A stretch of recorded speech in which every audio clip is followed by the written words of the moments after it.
de mouvement.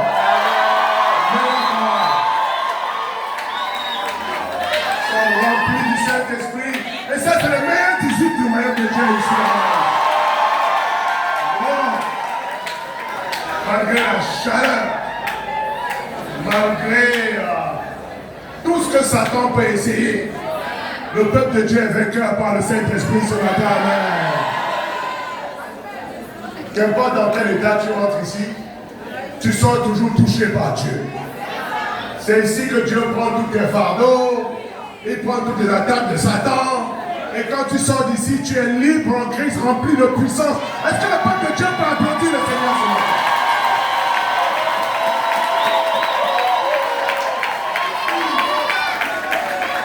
On vient au culte pour que le Seigneur recharge nos batteries. Amen. Et nos batteries sont rechargées ce matin. Et on va aller dans la parole maintenant, on va se nourrir rapidement, on va glorifier le nom de Dieu. Et quel bonheur d'être dans la maison de Dieu. Le titre de mon message ce matin, c'est Enseignez-leur à obéir. Enseignez-leur à obéir. Père, enseigne-nous à obéir. Non pas comme des esclaves, mais comme des fils et des filles du royaume. Les esclaves obéissent par peur du châtiment. Mais les fils et les filles remplis de ton Saint-Esprit obéissent par joie, par reconnaissance et par désir de plaire au Père. Ce matin, enseigne-nous à obéir. Au nom de Jésus. Amen. Est-ce que l'Église est présente ce matin? On va aller dans Matthieu 28. Waouh, ce matin, je suis dans la joie de revoir tous les frères et sœurs de tous les quartiers. Il manque ce matin simplement l'église à Zaguier parce que c'est un peu loin pour eux de venir 3 semaines d'affilée, mais ils seront là la semaine prochaine. Amen, frères et sœurs. Et la famille sera complète. Matthieu 28, verset 18 à 20. Quel incroyable repas du Seigneur ce matin, Gloria. Merci de nous avoir fortifiés avec ton témoignage. La croix produit la persévérance. N'est-ce pas, ça a été extraordinaire, frères et sœurs? Nous, pourquoi on peut abandonner pour si peu quand Jésus est allé jusqu'à la mort sans abandonner? La pluie va te faire abandonner? La tribulation? Un peu de souffrance? Mais lui, avec les clous dans ses mains, dans ses pieds, la lance dans son côté, le sang qui gicle partout, il est allé jusqu'au bout. Donc ses disciples doivent aller jusqu'au bout. Amen, frère et sœur. Merci ma fille Gloria, merci infiniment à mon frère et ami Don Patrice pour cette grande contribution. Ce matin, il nous a rappelé que nous devons donner le maximum à Dieu par le minimum. Jésus n'a pas donné la dîme de sa vie à la croix. Il a donné toute sa vie. Qu'est-ce que toi tu donnes à Dieu? Tu comptes ou bien tu donnes tout? Lui, il a donné toute sa vie. Il n'a pas donné la dîme de son sang. Il a donné tout son sang. Et ce matin, chaque disciple doit donner tout son cœur. Si tu es d'accord avec moi, tu lèves la main et tu dis, je donne tout mon cœur à Jésus ce matin.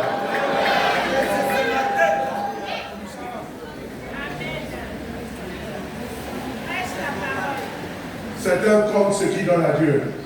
Ça, c'est pas un don. Dieu ne reçoit pas tout ce qu'on compte, car Dieu reçoit tout ce qu'il nous a donné. Allez auprès des hommes de toutes les nations, ça c'est Jésus qui s'approche d'eux et leur dit, tout pouvoir m'a été donné dans le ciel et sur la terre. Allez-y donc auprès des hommes de toutes les nations et faites d'eux-mêmes mes disciples, les baptisant au nom du Père, du Fils et du Saint-Esprit, et enseignez-leur à obéir à tout ce que je vous ai prescrit. Et voici, je suis avec vous tous les jours jusqu'à la fin du monde. Bien sûr, on connaît bien la grande commission. Si un disciple a oublié ça, c'est qu'il doit étudier la Bible. Amen. Mais le verset 20 m'intéresse particulièrement ce matin.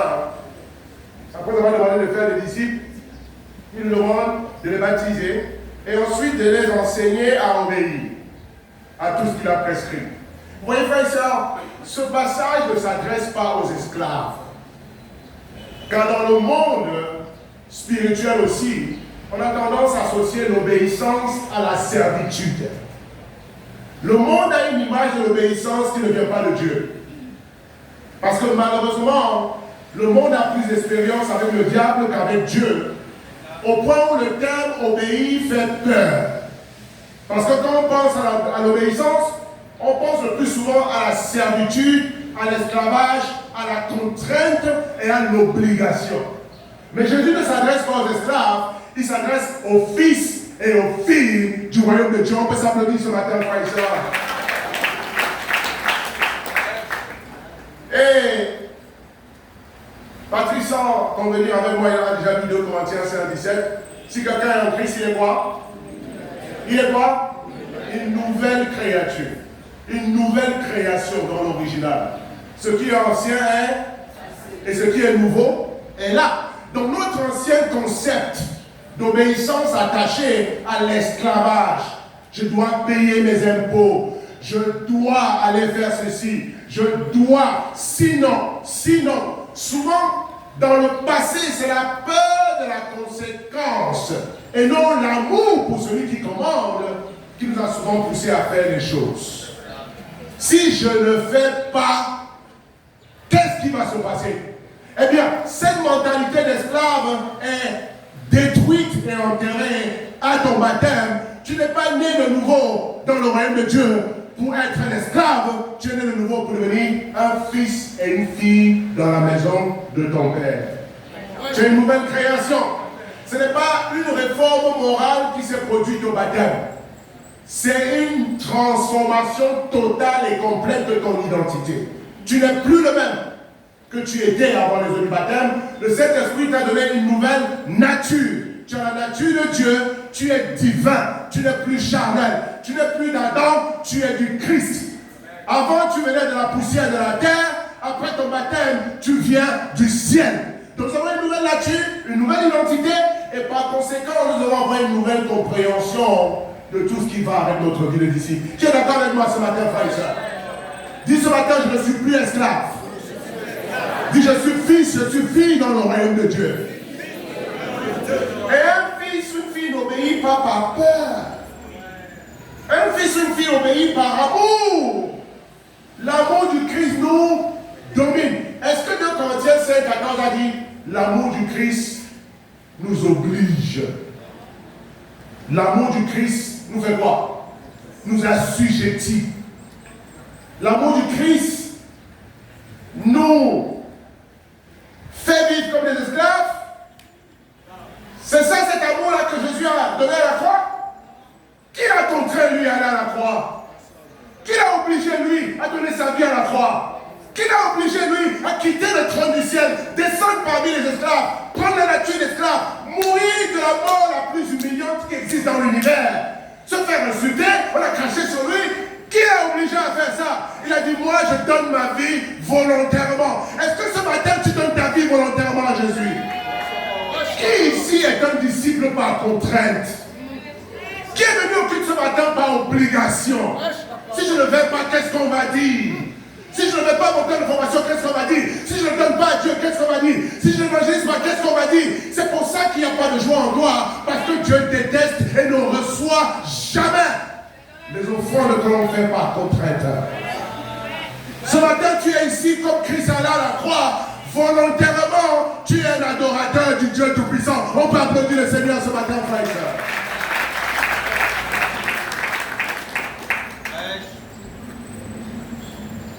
Jean 3, 5 à 6 en vérité, je vous le dis, si un homme ne naît pas de l'esprit, il ne peut pas entrer dans le royaume de Dieu. Ce qui est né de la chair est, et ce qui est né de l'esprit est. Et pour ceux qui sont disciples ici, on a eu le privilège d'expérimenter les deux. On a déjà été né de la chair. C'était à Bandoukou, à Tabou, à Gaïnois, à Bibérois, à Abidjan, à Lakota. Ça, c'est, je suis en train de te tracer la localisation de ta naissance physique. Tu as déjà été né de la chair. C'était avec 3 kg 500, d'autres avec 4 kg. Il y en a un qui ont frôlé les 5 kg à la naissance. Et des gros bébés comme ça, pointus. Vous devez sortir votre photo de bébé. Gros il est blanc. Il est blanc. Voilà, il est sorti gros bébé. Né selon la chair. Mais ce qui est né de la chair est chair. Ce qui est né de la chair ne peut pas obéir à Dieu. Mais ce qui est né de l'esprit est esprit. Certains ont été baptisés au campus, à Yokubon, à Kumasi, à Nora, dans le royaume de Dieu. On s'applaudit ici pour la nouvelle naissance en Christ. Et par conséquent, parce que tu as une nouvelle identité, tu dois avoir une nouvelle intelligence. Parce que ta nouvelle identité ne peut pas fonctionner comme l'ancienne. On dit Amen. Fini ici les gens qui sont disciples comme si on les contraignait. Vous pensez qu'il y a des gens qui vont aller au ciel par contrainte? Vous pensez que quand la trompette va sonner, Jésus va venir prendre des esclaves pour aller au ciel? Des gens qui avaient de la peine à sacrifier pour lui sur la terre? Comment vas-tu vivre avec lui éternellement si tu ne peux même pas venir au culte avec la bonne volonté? Si tu ne l'aimes pas au culte, comment peux-tu l'aimer dans l'éternité? C'est ton propre cœur qui te fait venir à l'église. C'est ton propre cœur qui fait que tu franchis les obstacles, que tu aies faim ou pas, que tu sois en souffrance ou pas. Ta loyauté à Christ ne dépend pas d'un homme ou d'une prédication. Ça dépend de ta nouvelle identité. On peut applaudir l'église ce matin. L'église est libre en Christ.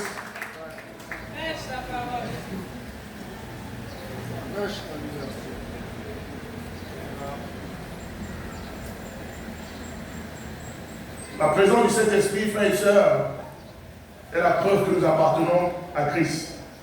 Il nous donne une nouvelle mentalité, de nouveaux désirs et une nouvelle puissance pour vaincre le péché. Dans la chair, on ne peut pas vaincre le péché, mais nous vaincons le péché parce que nous sommes divins. On a la nature divine en nous. Amen, frères et sœurs.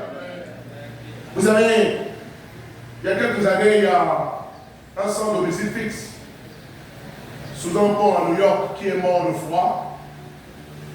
Dans l'hiver, dans le pays, l'hiver est très très difficile pour ceux qui n'ont pas de chauffage.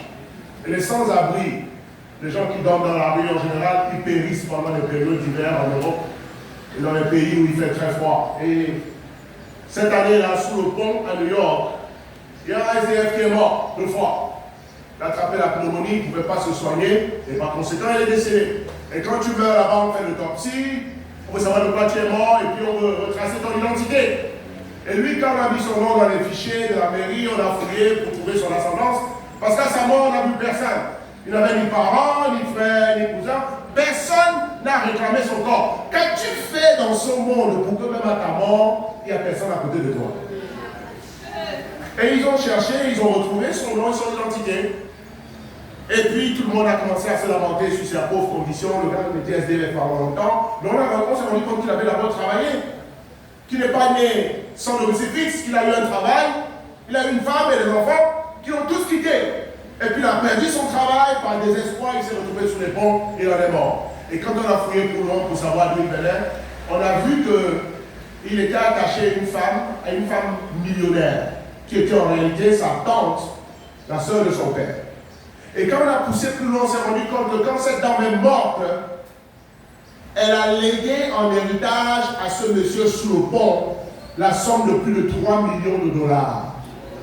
Ça fait 1,5 milliard de francs CFA. Et puis en cherchant dans les fichiers, on s'est rendu compte que le monsieur n'a jamais été mis au courant de son héritage. Et par conséquent, il est mort sous un pont comme un pauvre rat. Alors qu'il avait reçu par héritage une somme pour laquelle il n'avait pas travaillé. Par grâce, il était détenteur de 1,5 million de dollars, de 3 millions de dollars, mais par ignorance, il est mort dans la pauvreté. Cette histoire fait le tour des États-Unis, c'est pas possible. Comment peut-on avoir tant d'argent et mourir pauvre sous un pont? Quel était le problème du monsieur? Est-ce que son problème, c'est qu'il n'avait pas d'héritage? Est-ce que son problème, c'est que la grâce de Dieu ne s'était pas manifestée dans sa vie? Son problème, ce n'était ni l'absence de grâce, ni l'absence d'héritage. Son problème était un problème d'ignorance. Oh, frères et sœurs, il y a beaucoup de centres d'homicide fixe spirituels dans l'église. Beaucoup de disciples qui vivent comme cet homme sous le pont, qui sait servent Dieu comme des esclaves, alors qu'ils ont gagné la plus grande autorité de l'univers il y a 2000 ans à la croix de Golgotha. On dit amen, frères et sœurs. Aujourd'hui, je veux que tu renouvelles ton intelligence. Arrête de croire que quelqu'un te poursuit pour être disciple. Qui a la force de te poursuivre? On est allé chercher mon héritage, je vais te poursuivre toi. Tu l'as caressé dans l'ignorance et tu vas mourir sur le pont. Ça, c'est ton choix. Mais moi, je ne veux pas mourir sous le pont. Je vais aller lire dans le testament de Dieu. Est-ce que vous savez que la Bible est un testament? C'est dans le testament qu'on écrit ce qu'on te donne en héritage. Chaque disciple ici doit décider de connaître son héritage et de vivre selon son héritage. On dit amen, frères et sœurs. Et Romains 8, verset 15 dit quoi? Vous n'avez pas reçu un esprit de quoi? De servitude. Le Saint-Esprit qui a fait de nous des êtres nouveaux, des enfants de Dieu. Est-ce que vous pensez que c'est un esprit d'esclavage? Est-ce que vous pensez que le Saint-Esprit te met un fusil ici pour te dire ne convoite pas, ne commette pas la fornication, donne à Dieu, évangélise? C'est comme ça que le Saint-Esprit travaille? Non, c'est Satan qui est marchand d'esclaves. Le Saint-Esprit, c'est un esprit de quoi? Ce n'est pas un esprit de timidité, de servitude que vous avez reçu pour être encore dans la crainte. Qui est encore dans la crainte ce matin? Alors qu'il a reçu le plus grand don de l'univers, l'adoption dans la maison de Dieu. Vous avez reçu un esprit d'adoption par lequel nous crions Abba, Père. Vous savez, avant de servir Dieu, il faut d'abord commencer par l'appeler Père. Car on n'est jamais esclave de son Père. Qui est d'accord avec ça? Donc si tu appelles bien Dieu Père, enlève dans ta vie de disciple toute idée de contrainte, de peur, d'obligation, parce qu'on ne sait pas son père comme un esclave, c'est son maître. Dieu est Abba Père. Le Saint-Esprit nous a permis d'avoir une relation avec le Père. Les anges n'osent pas l'approcher, tellement il est glorieux. L'autre jour, je méditais Apocalypse 4 et 5, où Jean a la vision du ciel. Mais regardez comment l'adoration se fait dans le ciel. Notre Dieu est le grand roi. Il est le roi des armées, l'Éternel des armées. Et même les anges se tiennent devant lui avec une posture qui reflète la vénération, le respect, la crainte. Et on nous dit que ceux qui réagissent autour du trône de Dieu, les premiers, c'est les 4 êtres vivants. 4 têtes, 4 yeux, des chérubins glorieux. Il en reste 4 parce que Satan était le 5e. Il était le chérubin qui garde. Mais Satan est tombé, il en reste 4. Les 4 êtres vivants entourent le trône de Dieu, soulèvent le trône de Dieu, portent le trône de Dieu et gardent la sainteté de Dieu. Et quand l'adoration est entendue dans le ciel, ils sont les premiers à tomber. Et juste après, les 24 vieillards, parce qu'il y a 24 trônes qui entourent le trône principal. Et les 24 vieillards qui représentent l'ancienne et la nouvelle alliance, à la suite des 4 êtres vivants, ils tombent par terre, jettent leur couronne et adorent l'Éternel des armées. Et la Bible nous dit qu'après les 24 vieillards, toute la multitude des anges, l'armée des anges, ils sont plus nombreux que les étoiles dans le ciel. Ils se jettent tous devant le trône et adorent Dieu dans un ordre protocolaire précis. Et Satan pour avoir violé l'ordre protocolaire du ciel, quand l'orgueil, la confusion, le désordre obéit à Dieu parce que ce n'était plus un plaisir à rentrer dans son cœur, il voulait devenir Dieu, il a été expulsé du ciel. Dieu ne supporte pas les esclaves dans sa présence. Mais nous les fils, frères et sœurs, vous savez comment nous on adore Dieu? On n'adore pas Dieu comme les 4 chérubins, on n'adore pas Dieu comme les 24 vieillards, on n'adore pas Dieu comme les anges. C'est nous seuls qui avons l'entrée dans le trône, devant le trône, comme fils et filles. Les chérubins ne sont pas fils de Dieu. L'archange Michel n'est pas fils de Dieu malgré toute sa puissance. Les 24 vieillards ne sont pas fils de Dieu.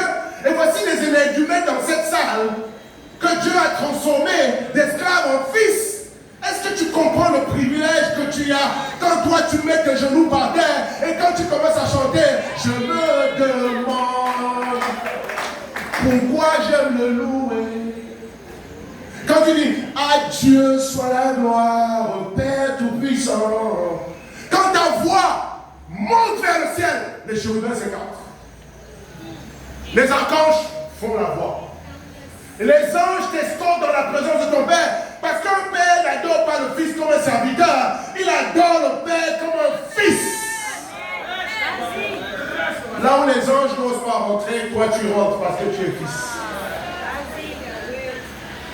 On a été adoptés, frères et sœurs, pour devenir fils. Voilà pourquoi c'est très difficile pour les disciples de comprendre la notion d'être devenu fils de Dieu. Parce que la grâce est tellement extravagante, tellement abondante, tellement grande, énorme. L'amour de Dieu est tellement haut, large, puissant, profond, que c'est difficile pour notre conscience d'humain de comprendre combien Jésus nous a aimés. C'est difficile pour nous. Voilà pourquoi quand on ne médite pas, on devient esclave le lendemain. Parce qu'on n'est pas habitué à ce genre d'amour. Ton père ne t'a jamais aimé comme ça. Ta mère ne t'a jamais aimé comme ça. Au contraire, quand tu penses à ta vie, comment tu as été élevé, même les gens qui t'appellent, que tu appelles père, mère, cousin, frère et soeur, ne t'ont pas aimé. Donc on n'a même pas de souvenir de ce que, à quoi l'amour ressemble. Tu es marié, mais tu n'es pas aimé. Il y a une différence entre être marié et être aimé. Et par conséquent, comme on a expérimenté l'enfer sur la terre, on a tendance à projeter sur Dieu les défaillances de notre vie passée. On a de la peine à être libre alors que notre acte de liberté a été signé. Scellé par le sang de Jésus, par avec l'encre, tu as été rendu libre. Mais maintenant, si tu ne rééduques pas ta manière de penser, tu peux être libre et continuer de vivre comme un esclave. Car l'esclavage n'est pas d'abord dans les actes, l'esclavage est surtout dans la tête. On dit amen, frère et sœur. Et un scientifique a fait une expérience il y a quelques mois pour nous montrer que tel un homme, tel y pense. Il a pris ce passage de la Bible et il a vu que dans la science, on peut démontrer ça, que les attitudes et la manière dont un homme pense de lui-même dépendent en tout premier lieu de sa pensée à lui. C'est lui qui décide comment il pense de lui-même. Donc il a dit, je vais prouver ce passage est vrai, il a fait des démonstrations. Il a pris un bocal comme ça en verre, de la taille de ma main comme ça. Et dedans, il a attrapé des insectes volants. Et les insectes qui volent naturellement, il les a enfermés dans le bocal. Il a fermé le bocal. Il a fait des petits trous pour qu'ils respirent. Et dès que les insectes ont été enfermés, on les a observés pendant 3 jours. Les 2 premiers jours, les insectes ont compris qu'ils étaient enfermés dans un bocal. Ils volent et puis ils se collent sur le couvercle tout le temps, ils retombent. Tout le temps, ils retombent. Il n'arrive pas à sortir. À la fin du 2e jour, il a remarqué qu'aucun insecte ne volait. Il ne volait plus. Le 3e jour, il a réalisé que tous les insectes sont restés au bas du bocal et ne faisaient plus d'efforts. Ok? Et maintenant, le 4e jour, suivez très bien l'expérience. Il a ouvert le bocal. Il a laissé le bocal à l'air libre. Et tout le monde pensait que les insectes allaient sortir. Devinez qu'est-ce qui s'est passé? Les insectes sont restés dans le bocal. Parce que le fait de les encager, de les enfermer pendant 3 jours, quand ils ont essayé de voler et qu'ils ont vu que c'était fermé, ils se sont adaptés à leur nouvel environnement. Et ils ont compris qu'ici, on ne vole plus.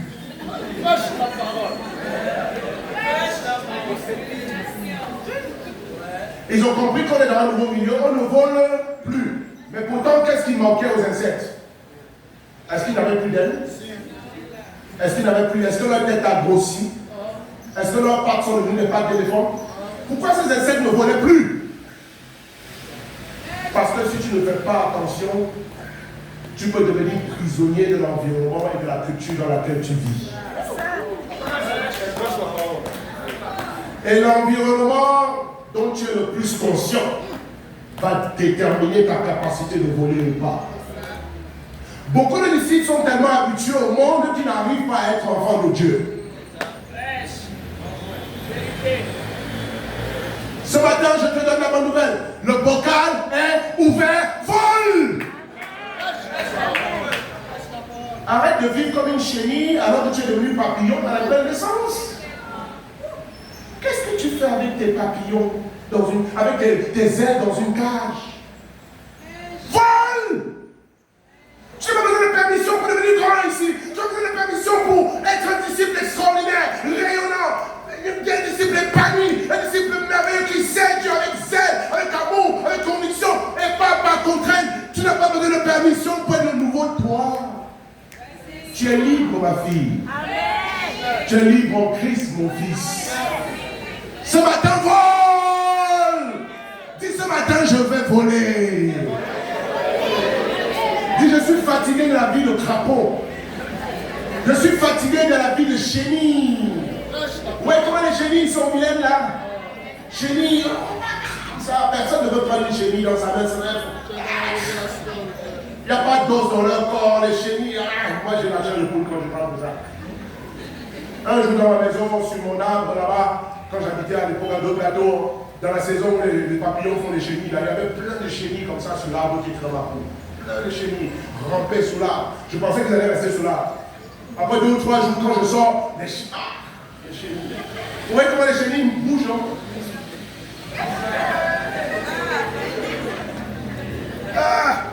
Certains ont la nausée. Quand je pense que certains mangent ça. Il faut plus de fois pour manger une chenille que pour être un disciple. Amen. Si tu peux manger une chenille, tu peux évangéliser. Amen. Tu peux donner à Dieu.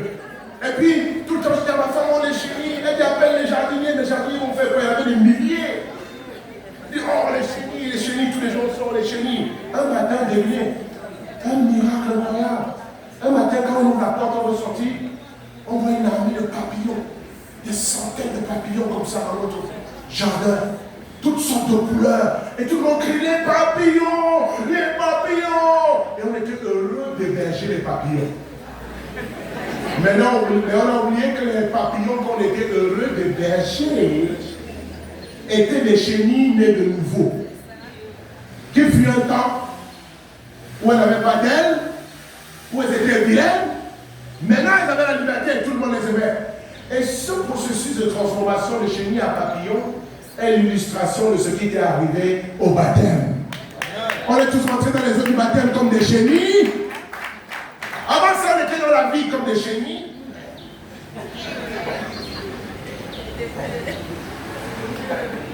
Et au baptême, tu es devenu papillon par grâce.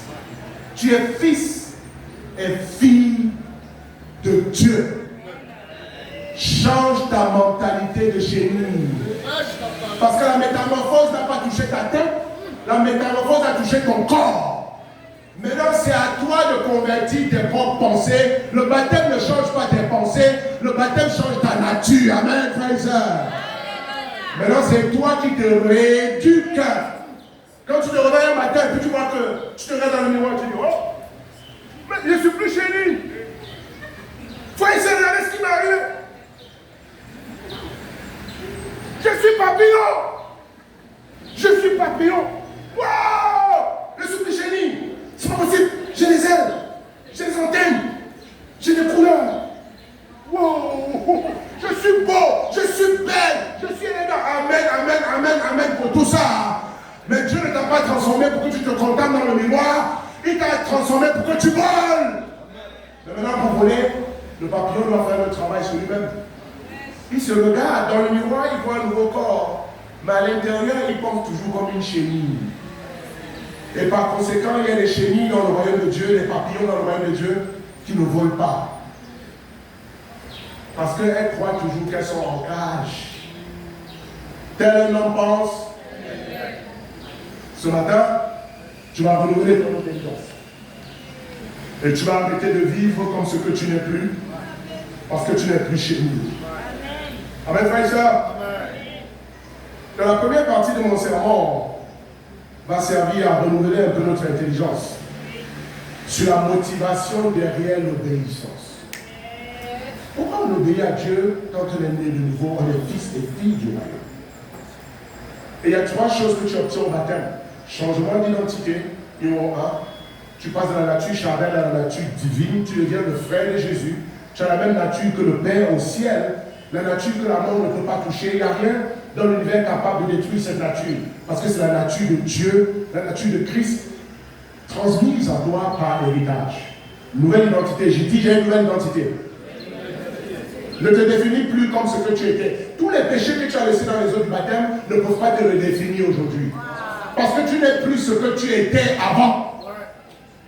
Tu n'es plus fraudeur, bandit, homosexuel, idolâtre, immoral, orgueilleux.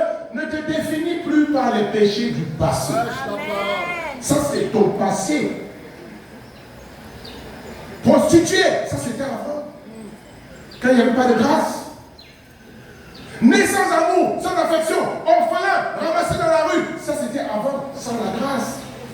Arrête de me parler de ton passé. Nous tous, on connaît ça. Parle-moi de ton présent. Qu'est-ce qui t'est arrivé au baptême? Tu as reçu une nouvelle identité. Dis, j'ai une nouvelle identité. Dis, je suis fils de Dieu. Et pendant que je préparais ce sermon, j'ai pensé à une chanson que j'écoutais quand j'étais célibataire et je dirigeais à Bobo. On a vu nos anciennes photos, hein. Au funérailles l'autre jour, on regardait nos anciennes photos d'il y a 20 ans, quand on était génies un peu. Dieu nous a transformés. Hein. Et puis je me suis souvenu, nouvelle identité, il y a un chant que j'aimais beaucoup. Quand je prenais les bacs pour aller faire mon ministère à Bobo, jardin d'enfants les anges noirs, je prêchais devant le jardin d'enfants les anges noirs. J'étais maigre comme ça, avec un afro. Et puis chaque fois que j'étais découragé, je chantais cette chanson. Quand Satan voulait me mentir sur mon identité. C'était une chanson qui disait à l'époque, je suis fils du roi, je suis fils du roi, le roi des rois est mon père, je suis fils du roi, je suis fils du roi, je suis fils du roi, le roi des rois est mon père, je suis fils du roi. T'entends, je suis un prince, fils du Dieu vivant, je suis un prince, fils du Dieu vivant, je suis un prince, fils du Dieu vivant, je suis princesse, fils du Dieu vivant. Je suis un prince.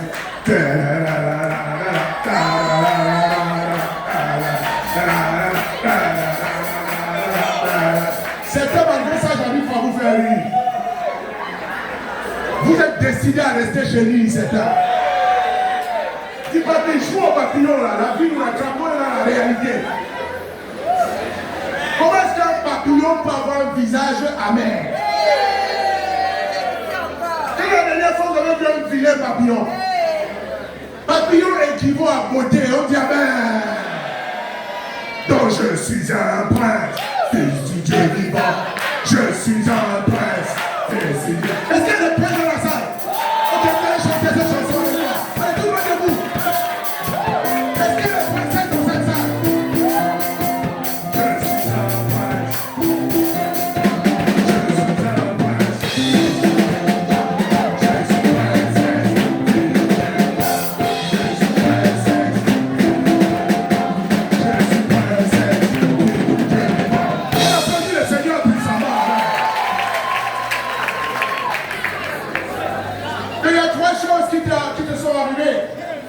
Au baptême, quand tu es passé de chenille à papillon, ton identité a changé. Numéro 1, tu es prince.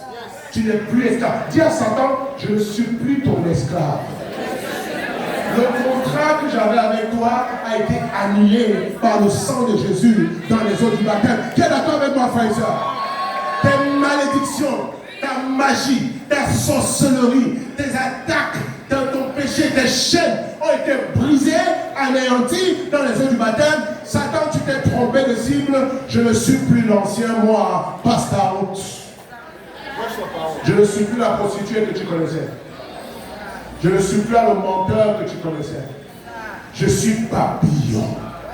Et chaque disciple doit prendre la responsabilité d'assumer sa nouvelle identité. Ce n'est pas un formateur de te rappeler ta nouvelle identité. Ton formateur et ta formatrice sont d'autres papillons qui essaient de voler aussi. Pourquoi est-ce qu'ils doivent descendre pour te rappeler, toi qui vis comme une chenille, que tu as des ailes? Tu es papillon. Vole. Vole. Arrête de rendre la vie difficile à ceux qui ont compris. Ceux qui ne comprennent pas rendre la vie difficile à ceux qui ont compris. Parce que tu veux qu'on te porte comme chenille pour t'envoyer au ciel. Les chenilles ne passent pas la porte du ciel.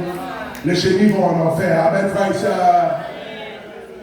Comment savoir ce matin si tu es chenille ou papillon? Regarde ton attitude.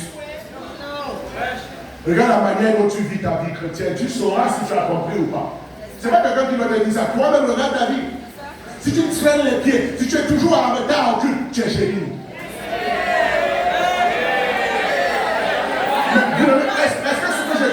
Est-ce que ce que je dis, n'a pas de sens? Est-ce qu'une chenille va vite? Je vais au culte.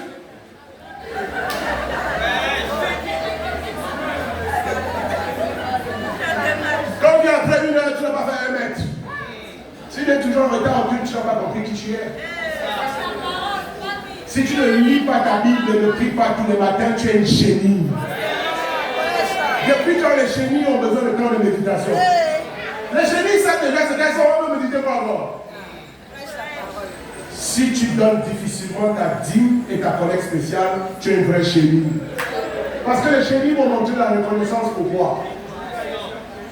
Elles maudissent plutôt Dieu pour la manière dont elles sont nées, chenilles.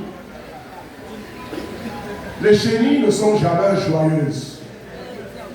Si tu as un problème avec la joie, tu as de la peine à être un papillon. Si tu rates ton temps de formation, tu es une chenille. Parce que les chenilles n'aiment pas la transformation. Tous les actes de la vie chrétienne que tu n'arrives pas à faire avec ta propre volonté révèlent quelque chose sur ta compréhension de ta nouvelle naissance. Et par conséquent, ce matin, tu dois mettre dans ton cahier la liste de toutes les choses de la vie chrétienne que tu fais difficilement. Parce que ces choses-là te révèlent que tu as une mauvaise compréhension de ton identité.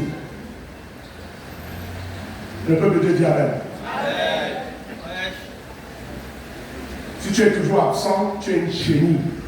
Et là même, tu es la reine des chenilles. On doit aller te déloger dans ton petit trou là pour t'envoyer au truc. Les chenilles n'aiment pas la lumière. Les chenilles aiment les ténèbres.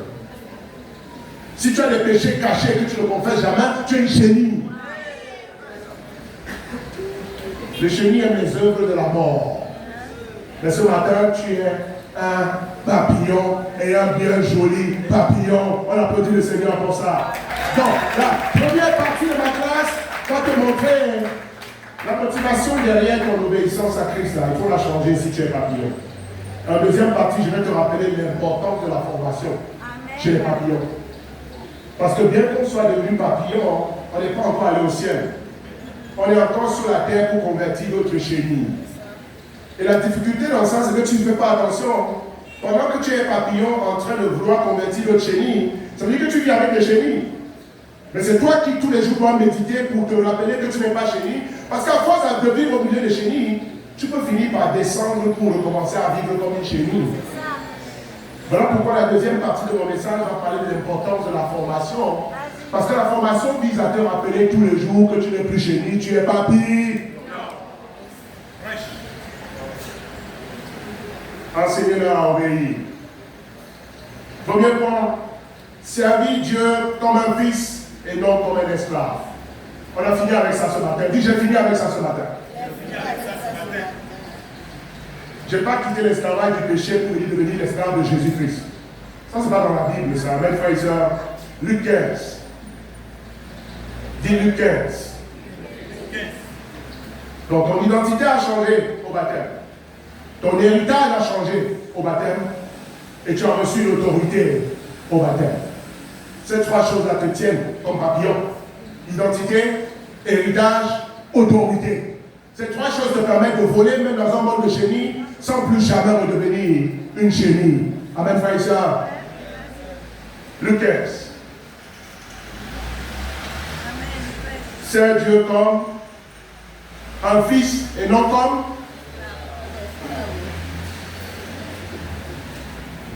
Et les sœurs, vous allez servir Dieu comme des filles et non plus comme des esclaves. Amen, les sœurs. Luc 15.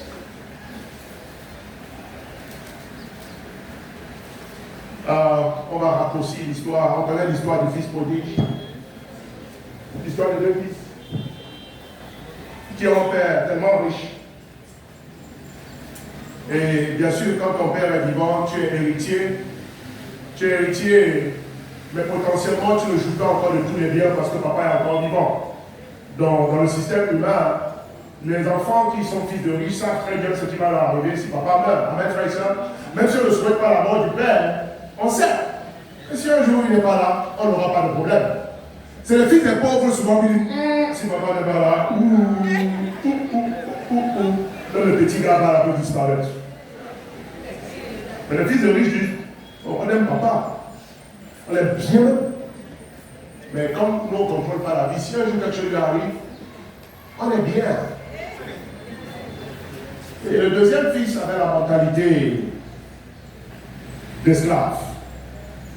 Lui, il pensait que tant que papa était vivant, il était prisonnier des désirs de la volonté de papa et par conséquent, il attendait la mort de son père pour avoir sa part d'héritage. Il y a des enfants méchants comme ça, hein, qui souhaitent la mort de leurs parents. Ils disent, mais papa ne meurt pas vite, pourquoi? Parce que j'étais jeune, maintenant je suis devenu vieux, il est encore vivant. Je vais jouir des 4 immeubles Lacan. Donc quand on dit papa est malade, il dit, ah, la mort ça arrive à tout le monde. Hein. C'est un fait de la vie, hein. Tout le monde meurt. Hein. Même Jésus est mort sur la croix. Donc si papa meurt, ah, on dirait que c'est la volonté de Dieu. Et puis un jour, quand il voit que son père ne meurt pas, il ose aller devant son père et exposer son cœur. Il donne à papa d'héritage.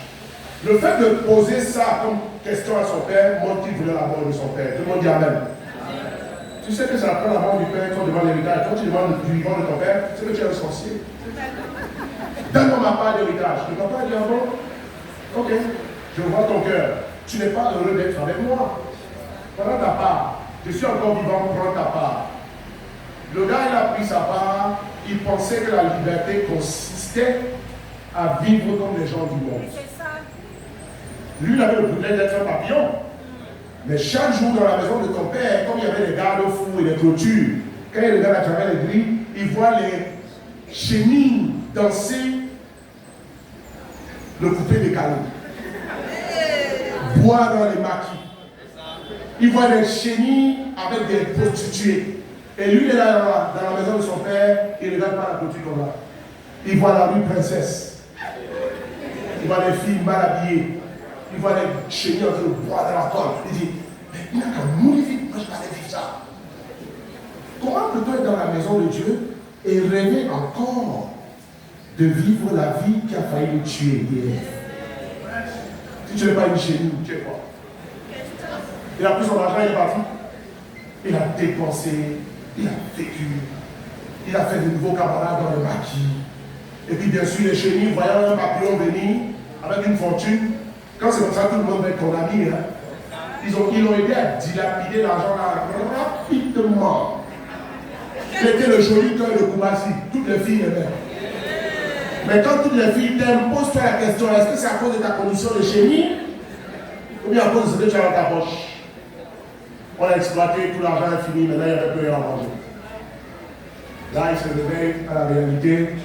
Il s'en va chercher le travail, on ne lui donne même pas. Au point où il est obligé d'aller travailler là où on nourrit les cochons pour voler la nourriture des cochons. Lui qui était un prince, maintenant il est réduit à manger ce que les cochons mangent.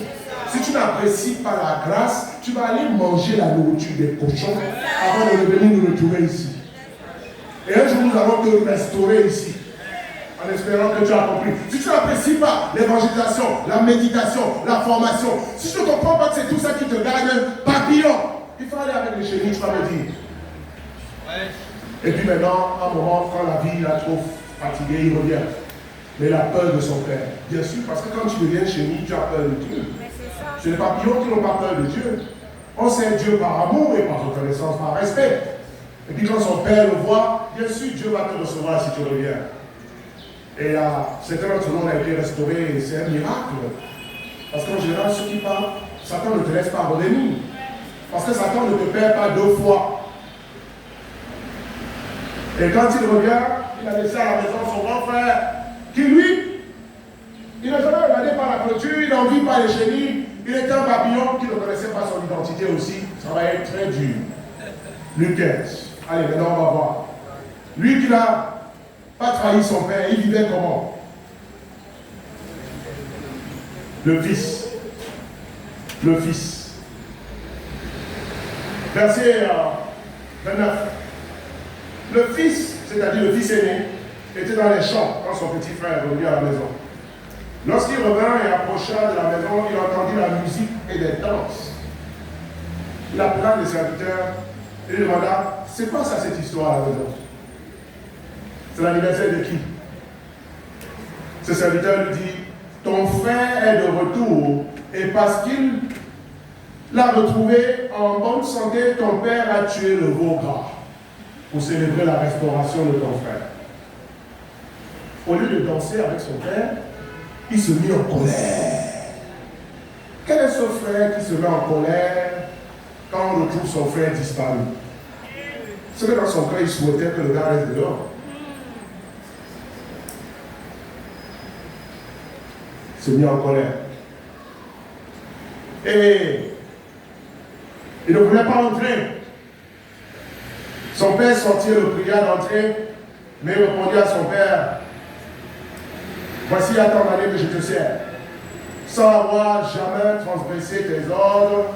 J'évangélise, je baptise, j'envoie des visiteurs, je donne ma collègue normale, ma collègue spéciale, je vais avec temps de formation, mais jamais tu ne m'as donné un chevreau pour que je me réjouisse avec mes amis. Ça veut dire que malgré son obéissance, il y avait un problème avec son cœur. Car il a obéi et obéi. Il n'a jamais fait la fête avec ses amis. Il n'a jamais tué un chevreau. Et selon lui, c'est le père qui ne lui donnait rien, malgré son sacrifice. Et quand ton fils est arrivé, maintenant il va se plaindre, celui qui a mangé ton bien avec des prostituées, c'est pour lui que tu as tué le regard. Hein? Depuis que je prends du fruit dans cette église, on m'a donné quoi? Depuis que j'envoie des visiteurs au culte, on m'a donné quoi? Et même les gens qui n'envoient pas les visiteurs se marient avant moi. Ils ont des amis spéciaux avant moi. Et vous osez célébrer, et moi, les serviteurs qui mettent les chaises, qui préparent la sono, qui travaillent, j'ai reçu quoi? Ta question démontre que tu es ignorant de ton héritage. Là, son père était choqué. Hein? Et quand ton fils qui est arrivé ici, celui qui a mangé ton bien et prostitué, c'est pour lui que tu as tué le repas. Le père est choqué. Regardez ce que le père lui dit. Mon enfant. Déjà l'appellation lui montre qu'il y a une relation spéciale. L'identité. Mon enfant veut dire que tu n'es pas un esclave. Mon enfant. Mon enfant. Lui dit le père, tu es toujours avec moi. Et tout ce que j'ai est à... Attendez. Tout ce que j'ai est à toi parce que tu es mon enfant. L'identité précède l'héritage. Tout ce qui est à moi est à toi parce que tu es devenu mon enfant. Lui dit le père. Mais il fallait bien s'égayer et se réjouir parce que ton frère, que voici, était mort et il est revenu à la vie. Il était perdu, il a été retrouvé. Quel est le problème du premier fils? Qui sait? Quelle est la réponse ici? Il obéissait. Il faisait tout ce qu'on lui demandait dans le royaume. Mais il n'était pas joyeux. Quel était son problème? L'ignorance de son identité, de son héritage et de sa puissance. Malgré le fait qu'il était un fils dans la maison, il vivait comme un... Il obéissait comme un esclave. Le père lui dit, mais tout ce que j'ai est à toi. En fait, ce que le père est en train de dire, donc fils, tout ce temps-là, tu auras envie de manger la chèvre. Et il y a combien de chèvres ici? Il y a des milliers de chèvres. Donc, je pensais que tu étais végétarien. Moi, je te disais rien. Parce que je te respecte.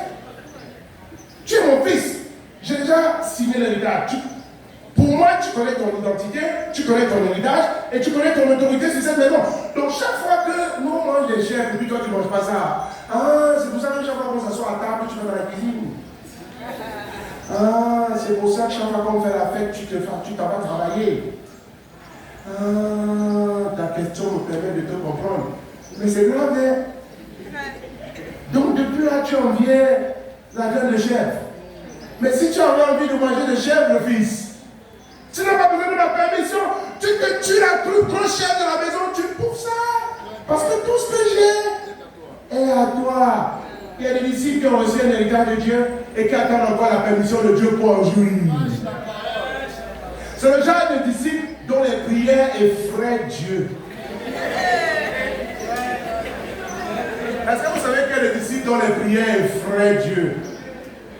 Quand tu vas demander le matin, Dieu se demande pourquoi Jésus est mort à la croix. Parce que vos prières révèlent à Dieu ce que les plaintes de ce premier fils ont révélé à son père. Donc il était ignorant. Et c'est quand tu ouvres la bouche qu'on sait ce que tu sais ou ce que tu ne sais pas. Donc quand tu ouvres ta bouche pour demander à Dieu ce qu'il t'a déjà donné, Dieu voit que tu es ignorant. Jésus dit, je vous ai donné ma paix. Beaucoup de disciples prient pour la paix. Seigneur, donne-moi la paix.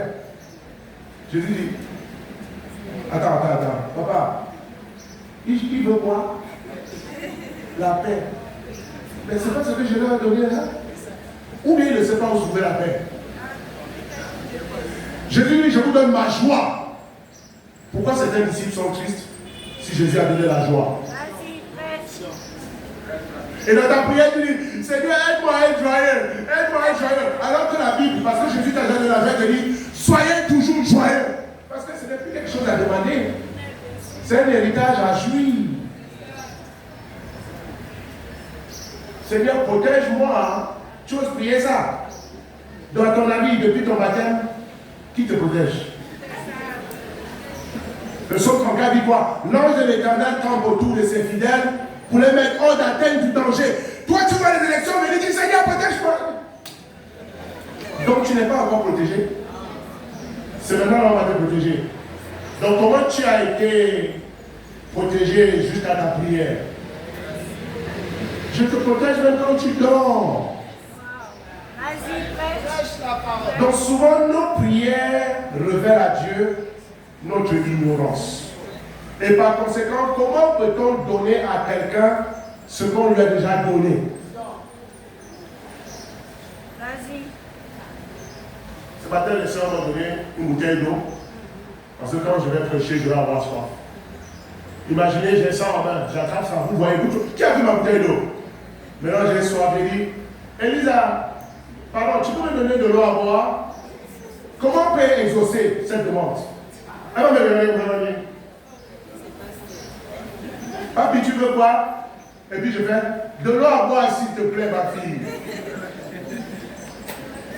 Elle m'a dit, est-ce que papi, quand vous allez dans ma robe là, ça va plus? Qu'est-ce qu'il a en main? Papi, tu veux de l'eau? Tu as ça. Et moi je vais, oh, excuse-moi, Elisa, j'avais oublié que j'ai de l'eau. Hein. J'ai profité pour boire, pour qu'ils appellent boire. Le prédicateur, vous devez être intelligent. Tu as soif, tu ne sais pas comment faire pour boire. Mais créez une histoire pour boire.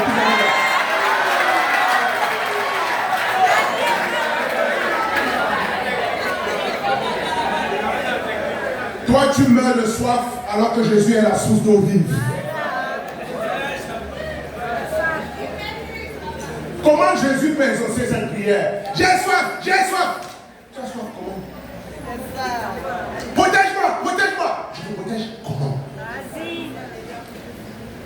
Tu es déjà protégé.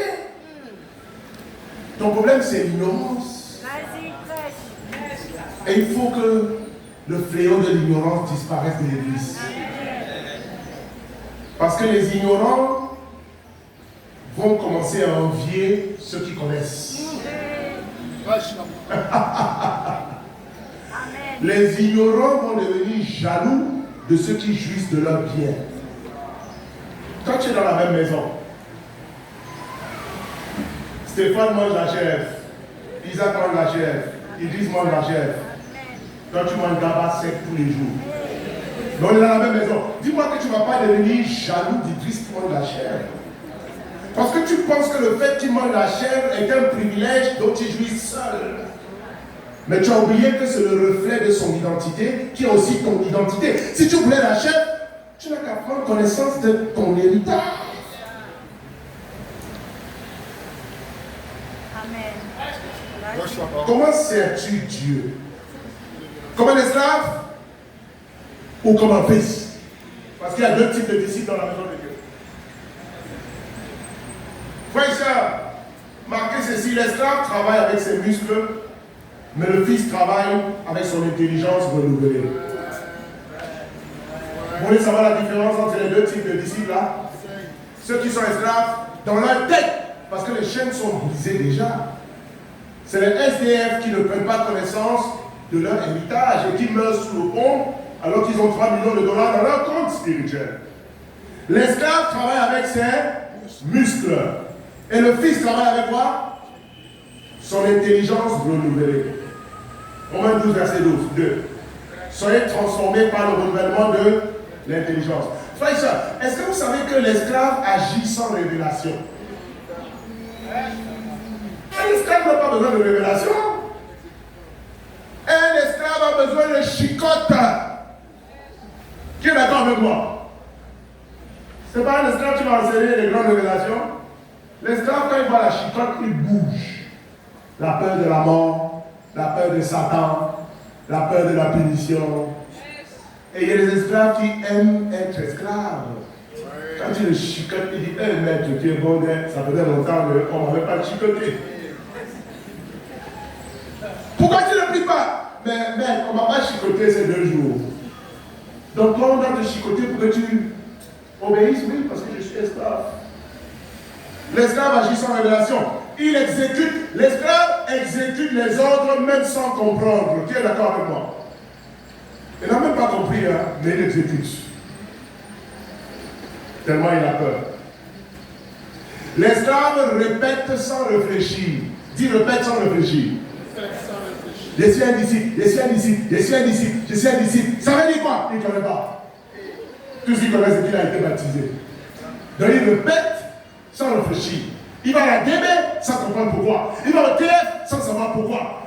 Il évangélise même sans comprendre la portée de son évangélisation. Parce que lui, il répète les actes qu'on lui a enseignés de façon mécanique. C'est le genre de qui travaille dur, mais qui a un visage serré. Mais il fait tout. Il pense que l'esclave pense que Dieu veut sa sueur, alors que Dieu cherche sa transformation. On dit Amen. Dieu n'est pas un marchand de l'esclave, il ne veut pas ta sueur. Regardez comment il travaille pour le royaume. Le travail du nez. Le travail du nez. Dieu dit. Et alors? Est-ce que tu comprends pourquoi tu travailles dur? Amen, vas-y. Parce que docteur Beignet m'a dit de faire ça. Parce que papa Tano, je le connais. Si j'envoie pas de visiteurs, le TF va chauffer. C'est pour ça que tu travailles dur. C'est que tu es un esclave. Vas-y. Tu penses que Dieu cherche ta sueur alors que Dieu veut ta transformation.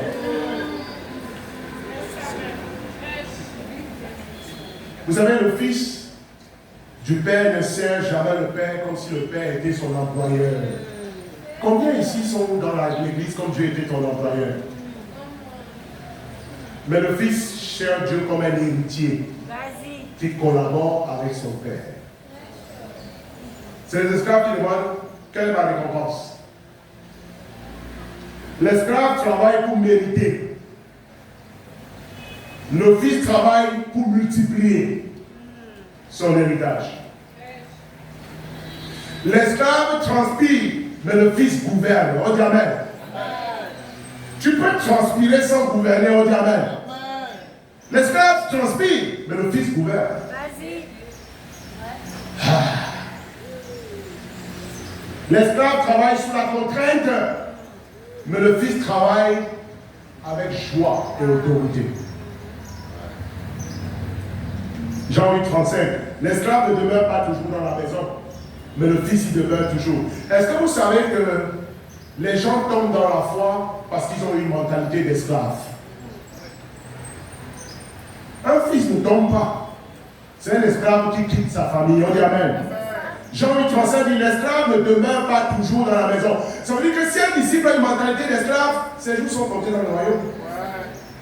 Malgré son activité, malgré sa transpiration, malgré ce qu'il a fait comme service, le sort de l'esclave, c'est de quitter la famille. Parce que l'esclave ne demeure pas toujours. Voilà pourquoi quand tu commences à avoir une mentalité d'esclave, être dans l'église, ça te dérange.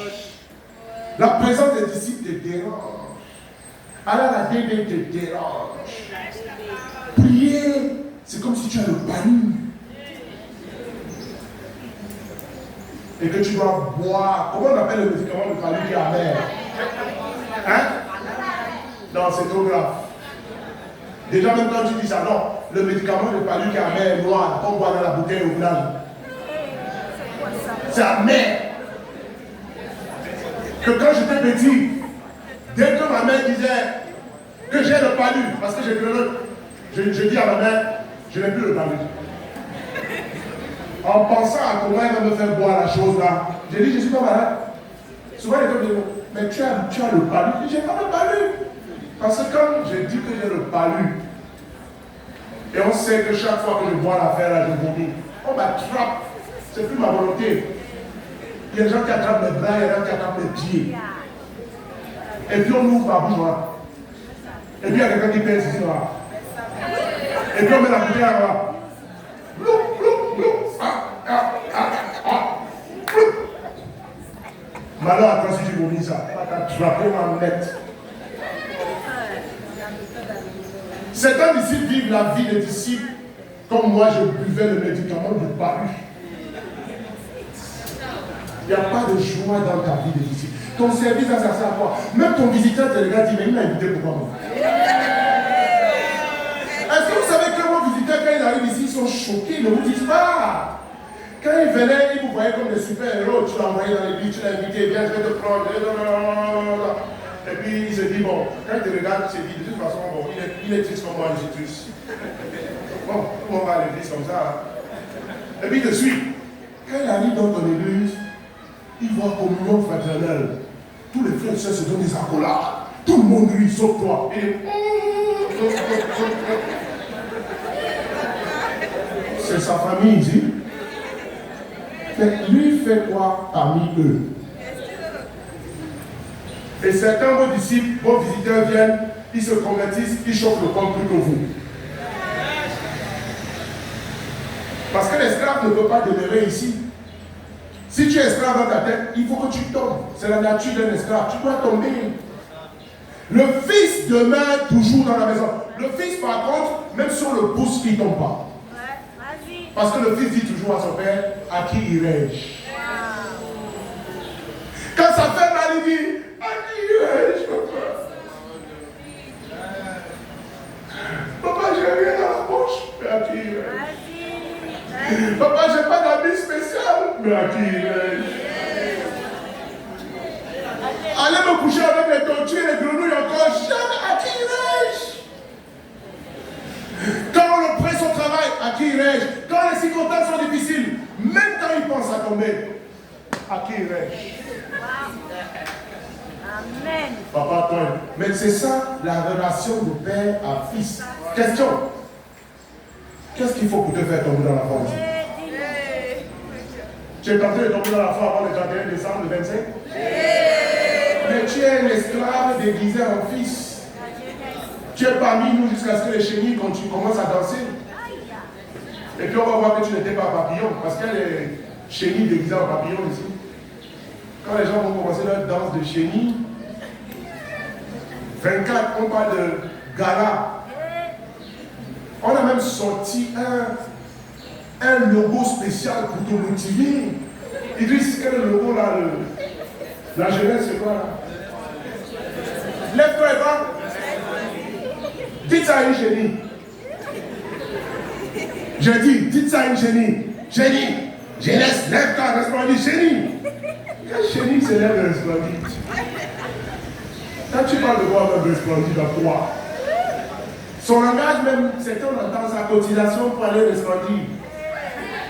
Alors que je dois aller dans la boue. Donc tu comptes les jours, tu dis pour le moment, je suis à les disciples, ça m'arrange. J'attends. Tu ne peux pas donner. C'est combien la cotisation ici? 10 000. Tu sais combien les chenilles dépensent dans les bars à Noël? Toi, comment 10 000 ça n'arrive pas? Ton urgence à donner montre que tu es un papillon. Parce qu'un papillon veut voler avec les papillons le 24 et le 25 décembre. Mais ta réticence à donner. Vas-y, laisse. Et les 10 000 là sont là. La question n'est pas de la question c'est quelles sont tes priorités. Est-ce que tu as les priorités des génies ou tu as les priorités de papillons? Tu ne donnes pas 10 000 pour la fête des disciples. Mais tu sais combien tu donnes au village? La fête de l'association de quartier, la fête des buveurs de sirop de machin. Quand tu es dans toutes les associations, et quand Quand tu cotises là-bas, on te demande pas, on te contrebas et tu sors des grosses sommes là-bas. Que funérailles de dirigeants de l'association du village de machin, génération de clubs de comme ça sort. Ancien ami de Maki. Cotise, quand tu cotises, les choses comme ça, tu cotises vite, hein. Cotisation pour les anciens ressortissants du lycée primaire de Tabakala, qui dit je suis dedans. Groupe WhatsApp des anciennes chéries de Béomi. Tu es dedans. Chaque chérie donne 20 000. Tu es dedans même vite. Mais tu es assis ici. Quelle identité te domine? Jeunesse, lève-toi d'espoir. 10 000 pour danser pour Jésus. Pour m'avoir ça, vous allez arracher ma dent. En septembre, pour que les 10 000 sortent, on a déjà dit au village de région, vous entendez ça? Parce que la chicotte, ça fait bouger les chez nous. Quand on va venir, on va mettre ça ici, on va t'arracher 10 000. 10 000. C'est sorti. Et les dirigeants qui vous dirigent vont tenir combien de temps si vous êtes comme ça?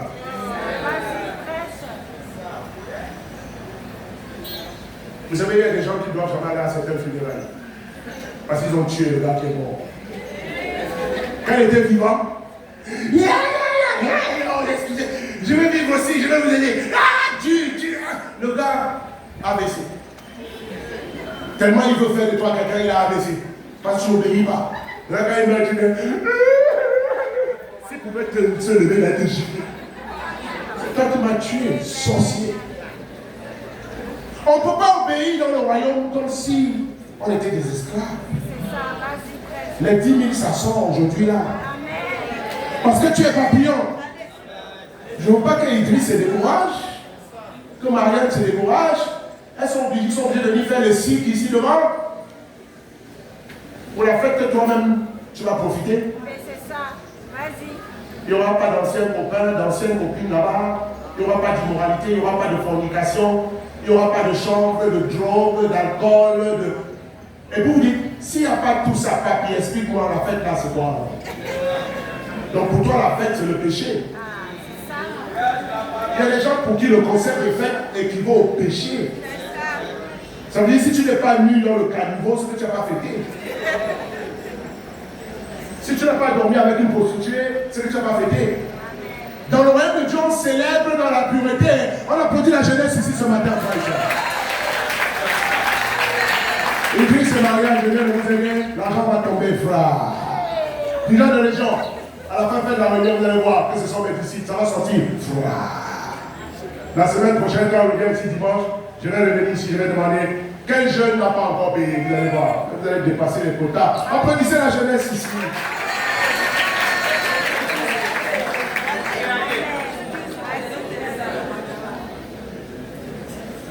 L'esclave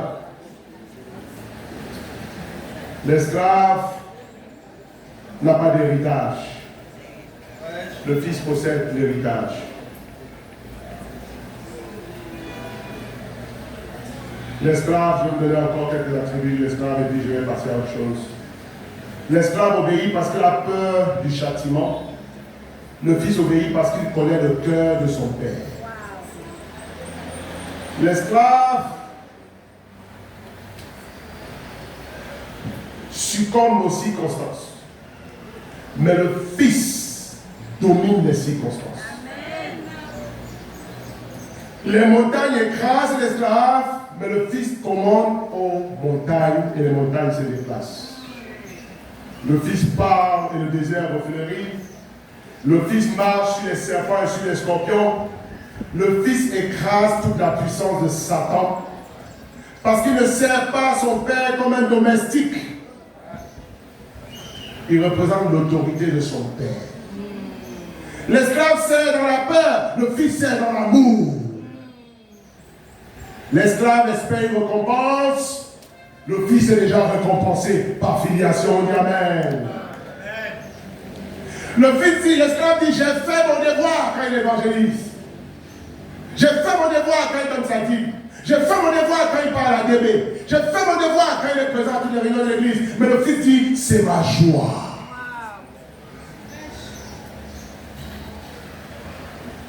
L'esclave rêve d'être libéré un jour du joug de son maître. Voilà pourquoi il prépare lui-même sa chute. Mais le fils vit déjà dans la liberté. L'esclave travaille pour être accepté. Le fils travaille parce qu'il est déjà accepté. L'esclave sert pour être béni. Le fils sert parce qu'il est déjà béni. Est-ce que tu es déjà béni, mon frère et ma soeur? Éphésiens chapitre 1, verset 3. Nous sommes bénis de toutes les bénédictions spirituelles en Jésus. On dit Amen. On ne travaille pas pour être béni. On est déjà béni. On travaille parce qu'on est déjà béni. L'esclave espère une faveur. Le fils agit dans la faveur. C'est pour ça que Jésus a 12 ans.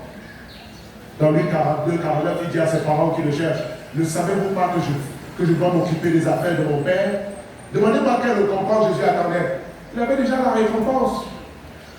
L'esclave travaille pour avoir la victoire, mais le fils travaille parce qu'il a déjà la victoire.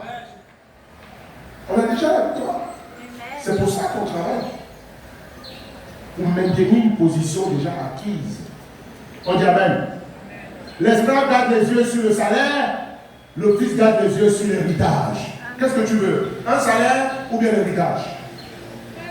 Qui gagne plus? Celui qui a un salaire ou bien celui qui a un héritage? Eh bien, chacun doit se redéfinir ce matin. Parce que la course est encore longue. Hein? La plupart d'entre nous, on a encore 50 ans sur cette terre. Hein? Et ça veut dire 50 ans de vie des disciples. Mais à la où tu vas, avec la fausse motivation que tu as, tu ne vas pas durer. Hein? Donc change ton cœur ce matin et commence à jouir de ta position de fils dans la maison de Dieu. Commence à travailler comme une fille de Dieu bien-aimée. Tu es déjà béni, tu es déjà accepté, tu es déjà libre. Tu travailles par reconnaissance. Et par conséquent, personne ne court après toi. Aujourd'hui, on ne va plus courir après toi. Tu dis Amen à ça, frère et soeur. C'est toi qui dois courir derrière d'autres esclaves pour les convertir dans la maison du Père. On ne va pas courir derrière les papillons. Parce que les papillons volent déjà. Donnez-nous l'opportunité d'aller sauver les génies. Au lieu de prétendre que vous êtes des papillons, mais vous avez besoin du service qu'on a aux génies. On va chercher les visiteurs. On va aussi chercher certains disciples.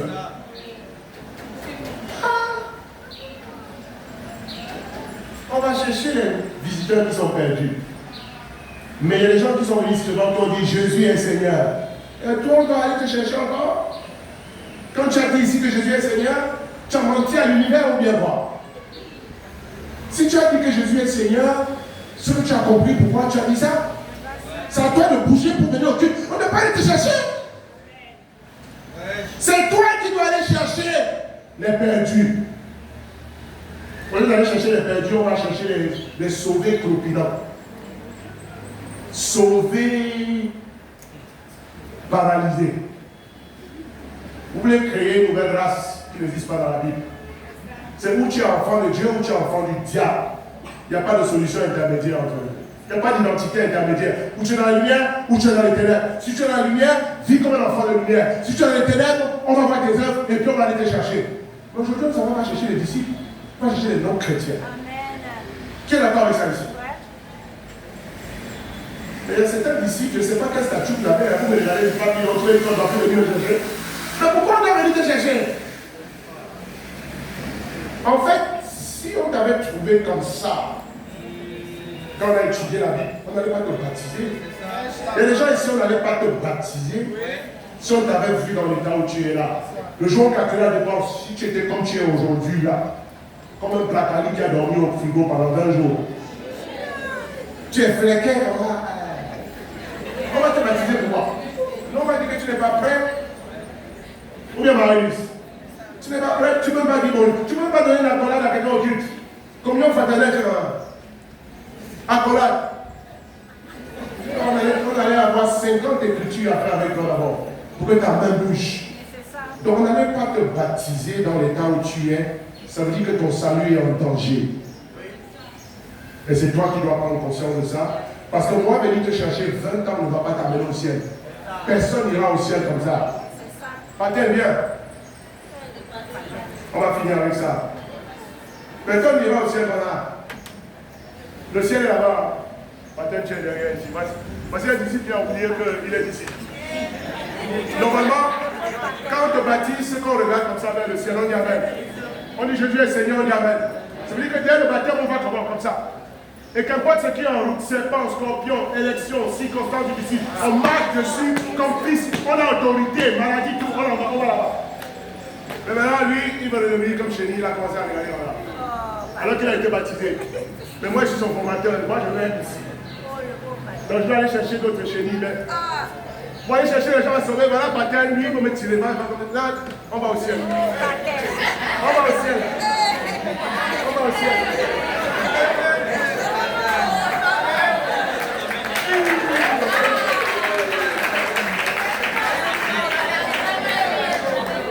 Même si j'ai la force, parce que certains ont pris pour vous.